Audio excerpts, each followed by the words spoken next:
Hi everyone. This was the question which I have left in my previous presentation. Okay. And the answer for this question is to find the maximum height of the wall, we need to find the vertex of the parabola given by the function. So the x coordinate of the vertex is given by the minus b by 2a, where a and b are the coefficient of the t square and t. Now a is equal to minus 5 and b is equal to 20, where x coordinate, okay, of the vertex is minus 20 divided by minus 10, which is going to be 2. So the y coordinate of the vertex is h, where x is going to change to 2, okay, and we substitute that value. So the maximum height of the ball is 22 meters. When the height is 0, to find the time it takes for the ball to, hit the ground, we need to solve for the roots of the function. Okay. And how are we going to do it? That says the ball hits the ground when its height is 0. We need to solve the equation of for this by using the quadratic formula. And when we use the quadratic formula, the answer which we're going to get here is 2.09 or 0.19. Now, since time cannot be negative, we disregard or discard the negative root and conclude the time ball hits the ground after approximately 2.09 seconds. So therefore, the maximum height, which we can see here, is 22 meters and 2.09 seconds. Okay, and that will be the answer. Now, today's presentation is all about sketching the graph or quadratic graph, I would say that. In this presentation, we'll learn about the quadratic functions and how to sketch them. Quadratic functions have real-world applications such as modeling motions and optimizing the problems. Okay, by the end of this presentation, you will understand how to graph a quadratic function and its relevance in, real-world scenarios. For instance, a quadratic function can be used to optimize the shape of the building or bridges to withstand external, force like wind. So let's get started in our revision booklet, another topic in our revision booklet. Now here, there are some key terms which we are going to learn. First is, if y is equal to fx, then to solve fx is equal to 0 means we are trying to find x and y when y is 0. Second is, these are also known as the roots of the function. Third, on the graph, they correspond to where the line crosses the x-axis. For example, here's the line. Okay. Now, this is the point where A and B are the point where they actually corresponds to the x-axis, and this is what we call the roots. The root of the function f are the values of x such that x fx is equal to 0. This corresponds to where its graph crosses the x-axis. Okay, you need to remember that. Now here are three key features which you need to remember while sketching the graph in quadratics. Number one is, where are my roots? Number two, which is my y-intercept? And third is the upward or downward shape of the graph. Next, after knowing these three main points, tell me if this is the equation given y is equal to x squared minus x minus 2. How are we going to work it out? So what I'm going to do here is I'm going to do it as factorizing and find the answer. So x plus 1 and x minus 2 will be my answer. So in that case, my y is equal to 0 and x plus 1 and x minus 2 is equal to 0 then. All right. It means my x is minus 1 and another x is 2. So in that case, when x is 0, y is equal to minus 2.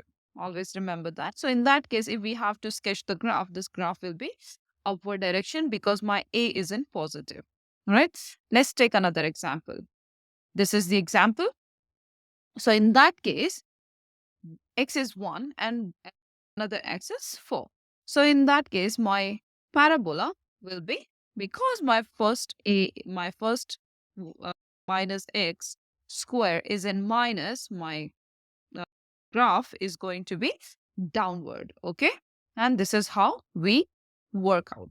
Now here we are going to check your understanding. So for example, this is given. Okay. X squared plus, 3x plus 2. So in that case, what are the roots here? The roots are minus 1 and minus 2. What is the y-intercept? Can you tell me? Okay, so y-intercept is going to be 2.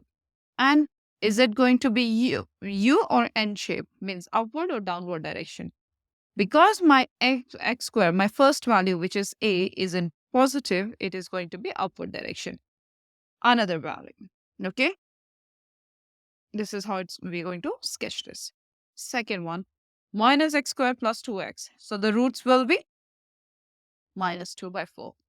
What are my y-intercept? My y-intercept is going to be 8. And then the shape of U or N, it means it is going to be N because my A is in minus. And how are we going to sketch it? We are going to sketch it like this. Okay. Now, here are some questions for you to try and check your knowledge. Now, determine, like, for example, you have been given this question. What's the problem do you encounter in this kind of question? The problem here is there are no roots. That is means in that solution to x squared minus 6x plus 10, which is equals to 0, thus it's hard to know how to sketch it. Where does the dip occurs? So completing the square allow us to find where the minimum and maximum point on the graph is. So remember, it is one of the most important topic, completing the square, okay, which is going to help you finding the minimum and maximum point. So how could we use this completed square to find the minimum point of the graph? Now the hint here is, how do you make y as small as possible in this equation? All right. Anything squared must be at least 0. So make the right hand side as small as possible. We wanted to make x plus 3 whole square is equal to 0. And this can only happen when x is equal to 3 and y is equal to 1. So when you have a quadratic equation in this form, completing the square is a technique used in algebra to manipulate quadratic equation into a specific form. And one of the form is x plus a to the whole square plus b, where the minimum point which we're going to get here is minus a and b, which will be the vertex of our parabola. Let's understand completing the square with the help of this table. So here we have certain topics given, headings, which we are going to find out with the help of the equations given to us. The first equation is x squared plus 2x plus 5. So as we follow the completing the square method, we get the answer as x plus 1 to the whole square plus 4, where the x minimum value will be minus 1, y will be 4, and y-intercept will be 5. But as we can see, we won't get any root here after finding the completing the square answer. So when we have to make the graph here, this graph is not going to touch the x-axis at all. With the second equation, after doing the completing the square, again, I can see x minus 2 the whole square plus 3, and my minimum of x is 2 and minimum of y is 3, where the y-intercept will be 7. It means if the x is not on 0, it means there is no root here as well. And the graph will again not touching the x-axis, and there is no roots because there is no roots. So the third equation is x squared plus 6x minus 27. When we do the completing the squares, x plus 3 to the whole square minus 36 is the answer, where minus 3 is my x minimum value, which is going below the 0 of the x-axis, whereas y is minus 36 and my y-intercept is going to be minus 27. So as I can see here, because my graph's minimum x graph is minimum value is minus 3, I will have the root here, which is 3, x as a 3 and x as a minus 9. Okay, so the graph will be below the x-axis. All right, so this is how we will understand whether we are dealing with the roots or not. You have to be very careful. Now, so let's understand completing the square again with this help of the equation. So this equation is asking us we have to we have to find the solution in the form of a x plus b the whole square plus q. Okay, so here is the solution. Now, as you can see, the final answer which we're gonna do here is 4x minus 3 by 4 to the whole square minus 1 by 4. So the vertices over here minus a and minus b will be 3 by 4 and minus 1 by 4. So as we know, that our x square is in positive, it means our parabola is going to open upwards. Okay, and this will be our value. Remember, all these questions will be 3 marker or 4 marker. And what all you need to remember here is that you should know that 1 mark you'll get for the roots, 1 mark you'll get for the y-intercept, 1 mark you'll get for the minimum points to find out on the graph, and 1 mark you'll get for the correct shape you make for the parabola. Okay. So try one more example here.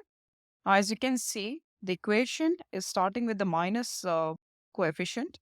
So it means a parabola is going to be downward direction. Okay. So step 1 is factor out -5 from the equation. Okay. And the equation will become like -5 x square minus 2x in bracket minus 6. Second is completing the square inside the parenthesis. So take the half of the coefficient of the x term and the square it. So it will become, minus 5x squared minus 2x plus 1 minus 1 and bracket close minus 6. Okay. Now simplify this expression inside the parenthesis. So you'll get the answer as minus 5. So it will be x minus 1 to the whole square minus 1 within the parenthesis and minus 6. Now start distributing minus 5 to, the equation. And then the final answer which you're going to get here is minus 5 in bracket x minus 1 to the whole square minus 1. And as we can see that our roots, we cannot find the roots here because my x value is going to be 1 and minus 1. We will not be having a root here. Okay. So to sketch the graph, you need to remember all these things. And remember, I told you about 3 points, which is 1, y-intercept, 1 marker, maximum point, which you're going to find out, 1 marker, and correct shape, 1 mark. Okay. This is very important for you. So here's the task for you all to, show your understanding whether you understood the concept or not. And quadratic function are important function that describes real world phenomena, as you can see on the screen as well, where I'm leaving you all with the parabolic shapes. By mastering sketching techniques, you can enhance your problem solving skills and gain a deeper understanding of maths and its applications. Feel free to ask any question and share your feedback in the comment box. Thank you for your attention.